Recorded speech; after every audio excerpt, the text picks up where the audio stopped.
he was set to gain lots of financial reward because he made, oh, here's another measles, mumps, and rubella vaccine that doesn't have thimerosal in it and it won't cause autism. Go ahead and buy mine now. So on our channel, a lot, we've had comments about vaccines, right? Hey, vaccines cause autism.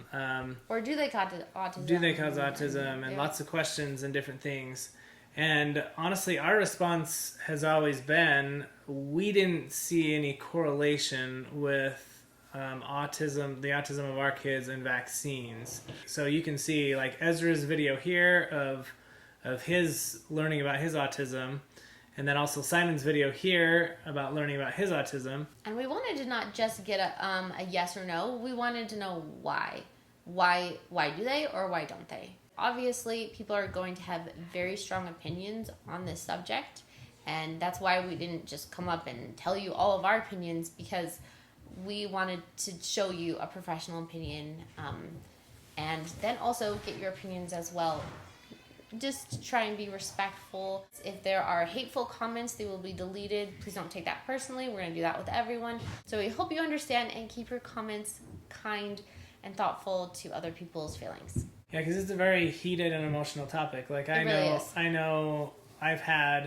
remember the first time when we had found out that our child, Ezra, had autism, and I was new to this whole thing completely. Me and too. I was at a dinner with someone, and she looked me straight in the eyes and she was like, it is vaccines. And she even cried while she was telling me about how she knew that it was vaccines because of her experience with her child, that they got the vaccines and literally like 2 weeks later, like the child stopped doing all these things. They started progressing.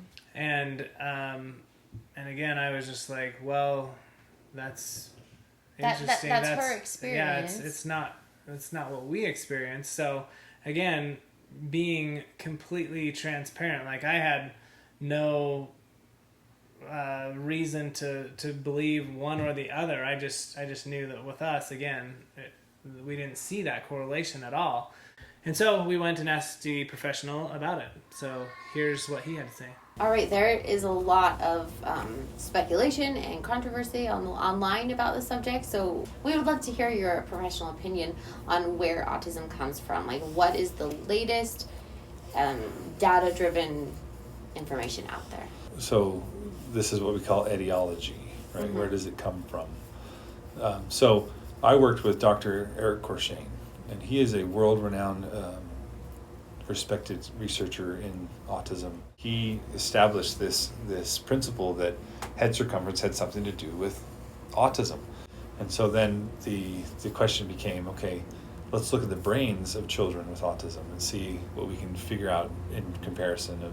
We had a study where we would take scans of the brain under natural sleep, and they would wear headphones.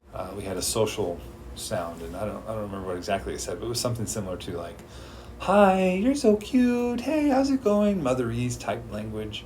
And then others that were like, "Fuzzy Wuzzy was a bear. Fuzzy Wuzzy was a bear. Fuzzy Wuzzy was a bear." Like repetitive like that. And we saw functional differences between the brains. The area of the brain that was in charge of language understanding and social communicativeness would light up with the, "Oh my goodness," for the child who had no autism. And when the child who had autism would hear that part of the brain doesn't light up. They were lighting up more for the rhythmic, repetitive stuff. So then the question becomes, so what's going on in the brain? And to do that, you have to be able to actually have the matter. And the only way to do that is to get slices of a brain from a deceased person. The Autism Center of Excellence in San Diego got slices of brains from children with autism without. And it was a small sample size. There were 7 with autism and 7 without. And in that sample size, they took slices of the brain from the areas of the cortex where they would expect social communication, social interaction, things like that. And then they put them on slides, and they put a very special kind of drop on them that made certain things glow. And in 100% of the comparisons, the children who had autism had 66% or more spindle neurons. Okay, a spindle neuron is a neuron in our brain that this is a loose definition, but basically it's kind of like the bulb of a tulip. Okay, you put a tulip in the ground, and suddenly it's this bulb like this, and suddenly it starts to grow the tulip out, right? In our brains, a spindle neuron is just like that.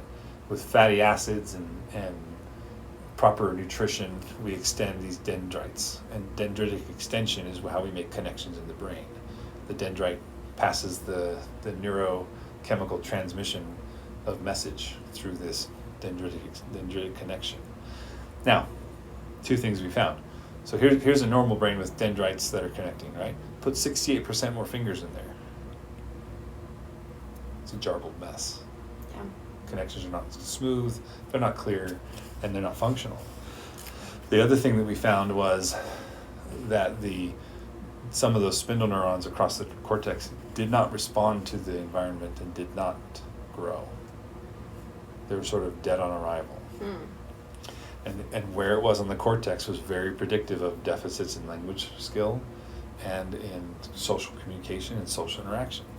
So we've traced it back to the brain itself. That's why it's in the neurodevelopmental disorders class. It is a problem of the brain. So then that begs the question, what's going on? Why does the brain have so much more volume and so many more spindle neurons than the typical developing brain? Now, we as humans get all of our neurons, save a few. There's a few that come after, but most of them are put into the head during the second trimester of pregnancy. And whatever's happening in that second trimester, the genetic code is putting way too many spindle neurons in there. Okay? And then they're born with it. So you can't catch autism. Autism is not something that vaccines cause. It's not caused by vaccines. It's not caused by what we eat. Magnets don't do it either. I'm just giving you ideas of what people have said caused their child's autism. So the point is we've traced it back to the prenatal realm, and we don't know exactly what's happening. We know there's genetic risk. We know there's environmental risk. We know there's all kinds of things going into it. But there is no gene, and there is no one sickness of the mother. There is no one thing that has been identified as the actual cause of it. We know from correlative research, we can correlate that if somebody's family tree has things in it like developmental delays, speech delays, schizophrenia, other kind of neurological... Well, ADHD, right? Yeah, ADHD, these sorts of neurological differences. If that's in the family tree, somewhere down the trunk, you're going to have somebody with autism. But that's just correlation. Correlation is not causation. Yeah. We can look back and say, oh, look at the things that are related, but we can't use them to look forward and say that we have a definite prediction. That's incorrect logic in science. Ask me if vaccines cause autism. Go ahead. I have a question for you. Yeah. Do vaccines cause autism? Okay, the answer is no. Let me give you the story. Okay. History. So back in the early 2000s, there was a guy in England named Dr. Wakefield who first published a study that showed a link between vaccines and autism. And he specifically postulated that it was the MMR vaccine. Yes. Because it has a preservative called thimerosal. And it caused worldwide panic because we had basically eradicated things like polio and whooping cough, right? We had basically eradicated these things. But then parents were like, I don't want them to have autism. And so people stopped giving vaccines. Now, places like Sweden, who have socialized medicine, took this very seriously, and so then they changed their vaccination schedules, and they tracked pre-change versus post and their rates of autism. And they were the first ones to call question to it because they were like, wait a minute, we did this, but the rates are steady. If they're the same, if not a little bit more, and we've taken out this vaccine that's apparently causing it. So it raised the question, wait, how did you find that? And so when they went back to Dr. Wakefield, I'm giving you the very abbreviated version, by the way. When they went back to Dr. Wakefield and asked him to show his data, he couldn't because he made it all up. His original article, which was published in Lancet, which is the premier medical journal of England, retracted his article, pulled it out. His license to practice has been removed. Dr. Wakefield did it all because, remember how he said it was the MMR vaccine and the thimerosal? Well, on the side, he created another vaccine, thimerosal free, that he was going to sell for the low price of $2 million to the world, right? Wow. So why did he make up, and that figure was made up, right? I don't know how much he was going to make from it. But the point is that he had secondary gain. So he cookbooked his research. He made it all up. Any one of us who's done research knows exactly what that means, because you have spreadsheets from the data you get. And if you just change the decimal one place over, or add a number that's not true, it can make your results look really awesome, right? And that's what he did. He made up his study, caused worldwide panic, and there was some merit to it also, because think about the vaccination schedule of your children. There's a bunch when they're born, and then at their first year well baby checkup they get more, and then there's a bunch at 2, 3, and 4 getting ready for school. Well, guess when autism appears? There's this correlation in people's minds, like, I mean, he was a perfectly fine baby, but then just after his first well baby visit and all those vaccines, he stopped babbling. He never got words. And they inappropriately correlate the vaccine with the cause of autism. And then, so there was already people who were wondering, and then he publishes this thing, and so it is set in people's minds. And it is just not true. Vaccines do not cause autism. Never did, they never will. It was fully on the basis of this guy's unethical work, where he was set to gain lots of financial reward because he made, oh, here's another measles, mumps, and rubella vaccine that doesn't have thimerosal in it, and it won't cause autism. Go ahead and buy mine now, right? That's not good research. That's not good science. That's charlatanism. It's just. And then didn't some places actually change that one Yeah. MMR one, and then it's like the rate's still going up. So That's right. That's the other thing. So like you had people like in socialized medicine countries, change the schedule. You had others like in the United States, we figured out a way to take thimerosal out. It didn't do anything. I remember I would go with Dr. Courchaine in San Diego. I'd go with him to these presentations in the community. We went with the epidemiologist of San Diego County, and the epidemiologist would talk about the rates of whooping cough. There was an outbreak of whooping cough in San Diego County when I lived there. And he would talk about that and polio and other things, and herd immunity and why vaccines are important.